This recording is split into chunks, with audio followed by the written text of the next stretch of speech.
Right, so here it is out of its box. Mighty unit. What have we got? Okay, so possibly the longest thread known to mankind to take the nut off the lid, along with a couple of washers, and then the lid should just lift up. There we are. Inside sleeve to stop the lid getting compressed down, and there's the body of the unit. You can see vibrates away nicely. Weird plug thing down here, which I think is where this tube device is supposed to sit in.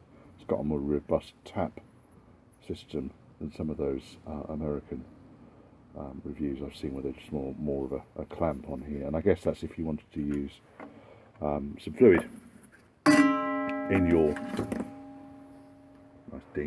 in your tumbler. So what I've bought is this stuff: crushed walnut shell. Seen people review using cat litter and all sorts of other stuff, but I thought I'd go for the walnut shell because it seems to have the polishing capabilities that I'm going to need to use. So these are things that I'm going to trial it on. So this is a seat back release handle off a Triumph Stag front seat, as you can see. It's pretty cruddy. I mean, I'm sure if I got chrome polish on this it would come up a little bit better, but as you can see, the surface is quite pitted. It's not particularly good quality metal. It's monkey metal or Mazak or whatever you want to call it. But chuck that in, see what happens. Might polish it up. Another device here. This is a carburetor pedestal of a Stag. You see someone's been adjusting it using a £5 hammer. Previous owners, you've got to love them. And again, this is straight out of a parts bin, and you can see it's covered in crud and stuff. We'll just see how that cleans up. It should ideally have a nice zinc finish. I'll see if I can straighten it out. I might be able to use it. And then other bits and bobs. Got like a whole bucket here of rusty nuts and bolts, and we can chuck some of this stuff in there as well, see what happens with it, see how it comes out. It's not particularly bad, but if we're doing a car restoration, we might want to get these things cleaned up. Oh, there's even an old rusty padlock. Chuck that in there and see what happens. Maybe not. I should imagine it'll gum up the internals. Right, so let's get the media in and fire it up and see what happens. Okay, so this is the capacity on this tumbler. It's an 18 kilo tumbler. It did say it somewhere. Where did it say it?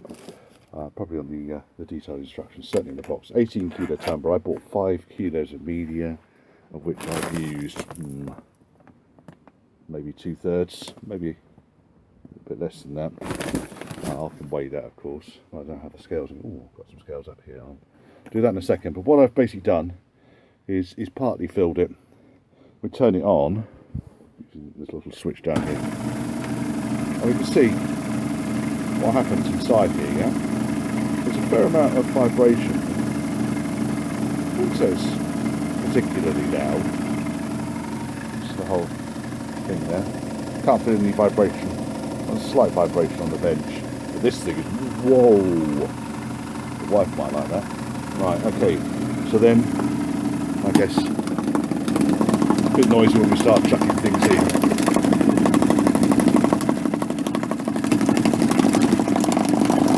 There's a bit of dust coming out the top.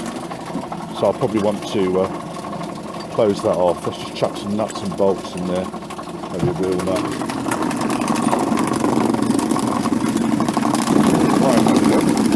It's a little bit noisy with stuff in there, but it's not something I couldn't put up with. What are we now? 2:15. We'll give that about an hour and see what happens. Okay, it's running away in the background. I thought I'd just weigh this bag. I'll see how much is left in here. Let's lift that up. What have we got there? For £6. What's that about? Probably about 2.5 kilos, to be quite honest. So we used half the bag. I can use the rest of that as and where it wears out. I should leave it nicely sealed up. So we put about £6 of media in there, which half filled the bowl. That then leaves about £12 in nuts and bolts, odds and sods, in old money. Let's say about probably 6 kilos of odds and sods. It's got a fair capacity. And here it changes in tone as and when things move around inside the bowl. Again, the face, barely any vibration at all on the base. You can see the top is quite violent. See how it shakes around. So we've been going for just over 5 minutes. While we're tumbling away, move away from it a little bit. Just been looking at the manual. The read first, important read first before doing anything. Instruction for this Frost tumbler, 18-pound jobbing, and so basically the specification is fairly straightforward. It just tells you the dimensions, the weight and so forth. So the capacity is 8.15 kilograms. There's a whole load of pages and pages of health and safety notes and features. So the key features that I bought this thing for are benchtop polishing, descaling, deburring, surface conditioning. It's fast, it's quiet, it's got a polymer bowl, ignore the unpacking assembly. So the operating instructions, which is quite useful in this manual. Just don't put sharp shit in there, because it will cut through the bowl. There's different types of media to use. Suggested for degreasing, you run for an hour. To remove rust, 2 to 6 hours. But you might want to use a coarser media than the walnut shell that I've got in already. So there's the plastic bead media, and then to polish you've got the walnut shell corn cob type media, a small amount of metal polish also. Interestingly, the table down here gives you a bit more information about where you want to be. So if you're polishing, gives you some capacities here, but I've got a nice scale which gives me an indication of how much I put in there. So walnut shells ready for polishing, oxide removal, and putting some rouge in there as well. But I haven't done any of that, so we'll see what happens. On the next page is a whole load of guff about filling the bowl 2/3, da da da da da, blah, yada yada yada yada yada, fiddling with your knob, maintenance, basic usual stuff. There we are. Please read the following carefully. There you go. Exempting themselves from any liability whatsoever. Interesting thing is that this is we're talking about harbour freight and so forth as we go through this manual. So harbour freight tools. So it's obviously the same unit as I've seen advertised on YouTube by some of our septic cousins. But this one's marketed by Frost. Exactly the same device. There you go. 18-pound tumbler. So I've been and got a pile of old pennies and stuff. My old jar. These are really old pennies. Look at that one. But you see they're pretty well worn. I've heard that a tumbler is quite good to clean these kind of things. So hell, I'm going to lob them in.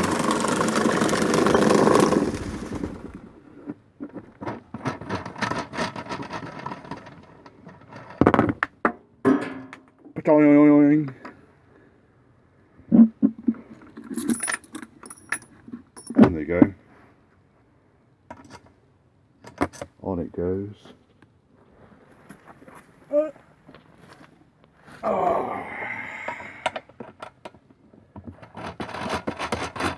And that goes. Let's see what happens. So we're about 20 minutes in. Let's see what happens next. Right, just come out for the hour. Still tumbling away. What we'll do is let's have a look. I measured the sound of this thing. It was about 70 decibels, so it's not horrific. I've had noisier. Right, so let's take this off. I've got a face mask on this time because it does warn you about dust, but lickety up it is. Right. Right, so that's that off. Those off. Face mask on. Right, what have we got in here? not a huge difference to that.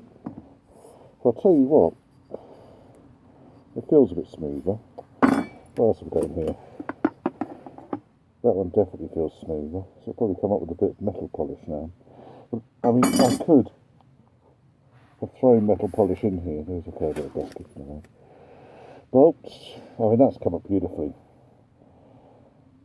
The shaft of that bolt is like brand new. A bit longer on that.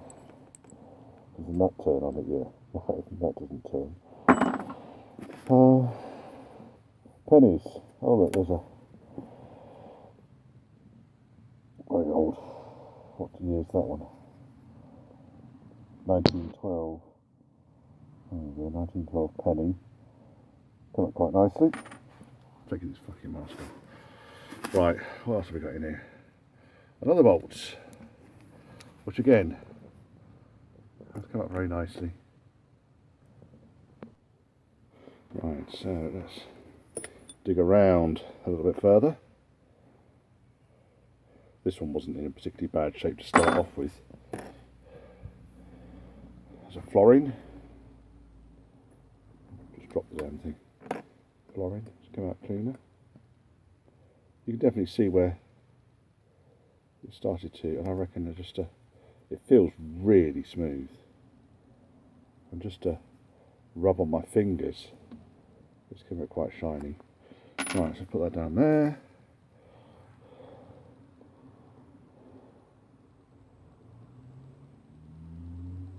$37. There you go. Right, this is the big bit. So it's actually, again, like the other device, like the other bits, it feels really a lot smoother. I think this could probably benefit for a bit longer. Got some more coins in here. A shilling, 1951. Come out not bad. I'm only threw the coins in there as an example. Wow, look at this one. 1967. It's as old as me.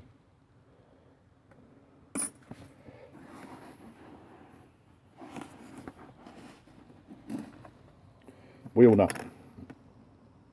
So obviously the threads are going to need properly cleaning out on that, but it's kind of almost, I reckon, a bit longer in there. Needs to do it before and after, really, don't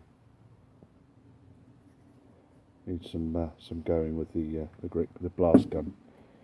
I mean, if you look at the chrome on that, that's what it started to do. That chrome really wasn't anywhere near as nice as that. So I'm going to try some metal polish on it and see what happens. I'm not after a concourse finish. I'm not going to get one without rechroming it, and it's monkey metal, so chances are the first acid dip will destroy it anyway. Again. The old king's head is nice and smooth. God,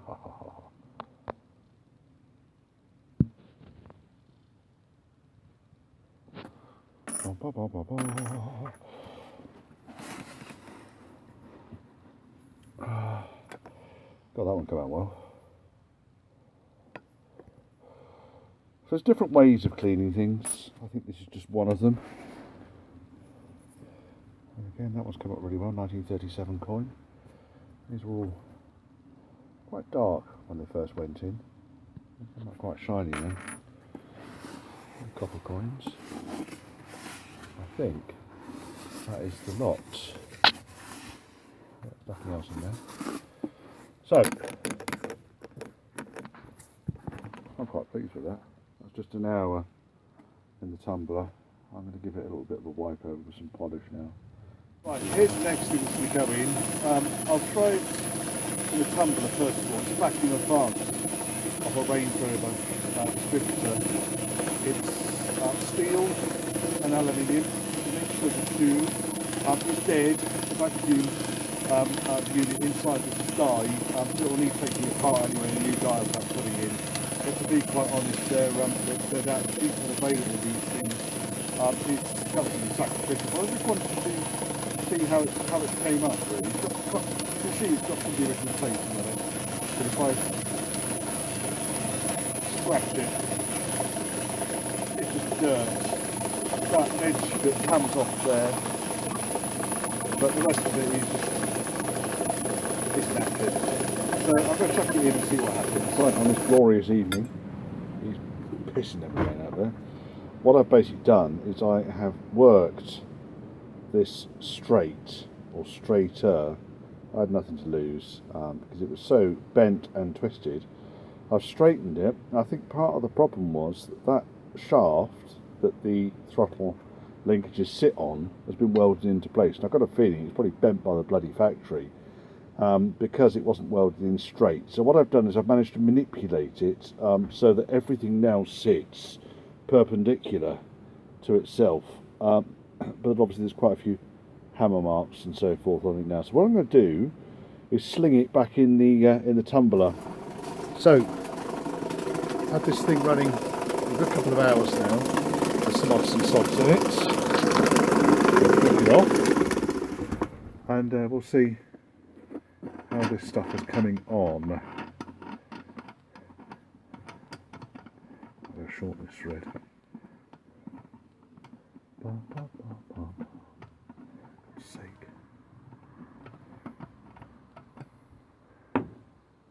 So it's been running for a couple of hours tonight. There we go. Let's have a look. So some nice shiny looking things in here. It's like a lucky dip.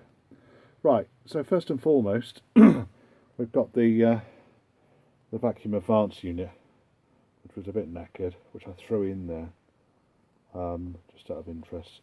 Oddly enough, there's bits of it are really smooth and bits of it are really rough, so it probably needs a bit longer, but I just wanted to, and there's a scrap part anyway, wanted to see how that would come up.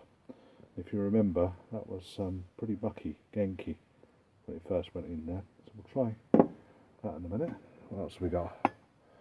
Ah, right, it's my old friend, the carb pedestal, which we straightened out, and I've really slung it in there for a couple of hours to see what happens.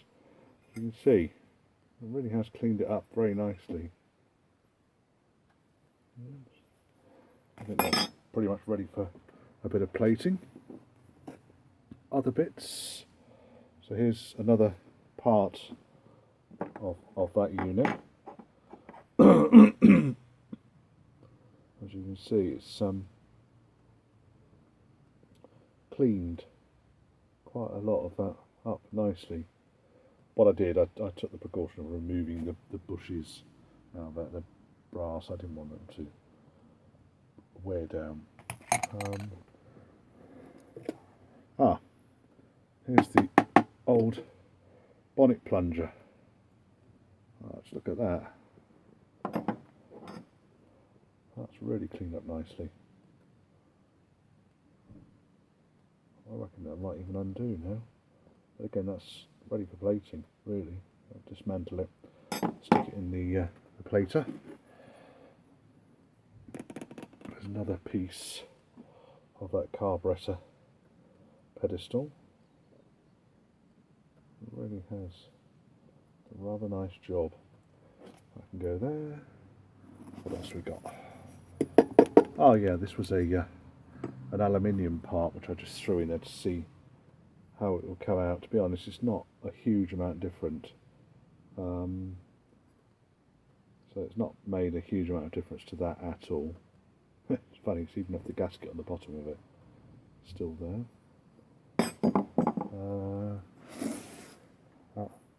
Jubilee clip. Yeah, it's kind of like new, wasn't it? That wasn't in a bad shape to start with there. Starting moving to the restoration of Jubilee clips. Another coin. Keep finding coins.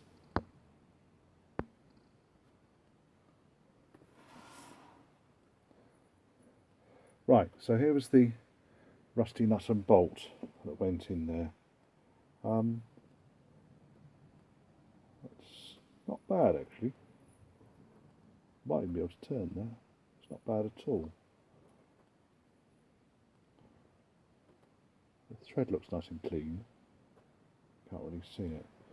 Pop it down there, try and focus on it. Thread's nice and clean on that. See if that undoes in a minute.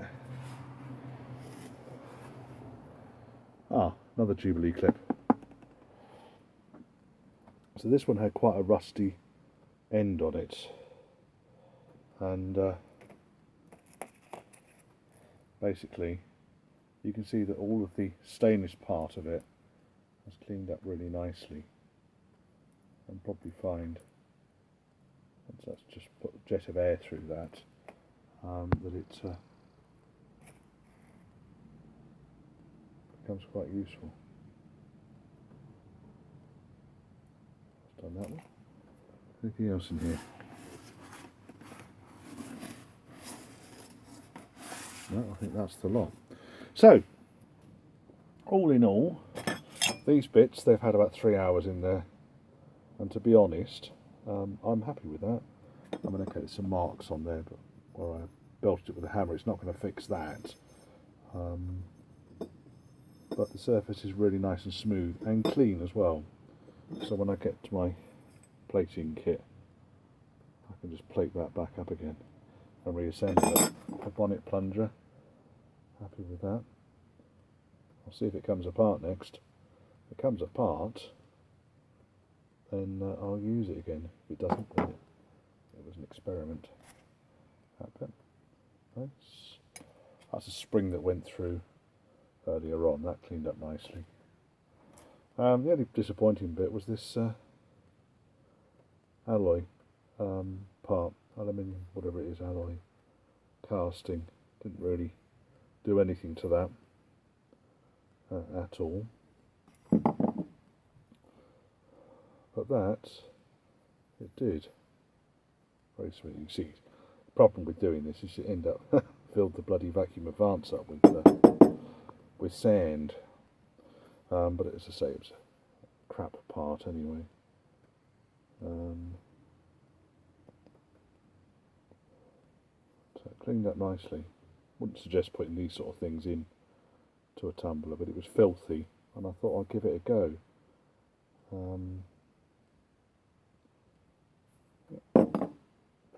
That's about it. There you go. Not a bad effort. Happy with my tumbler.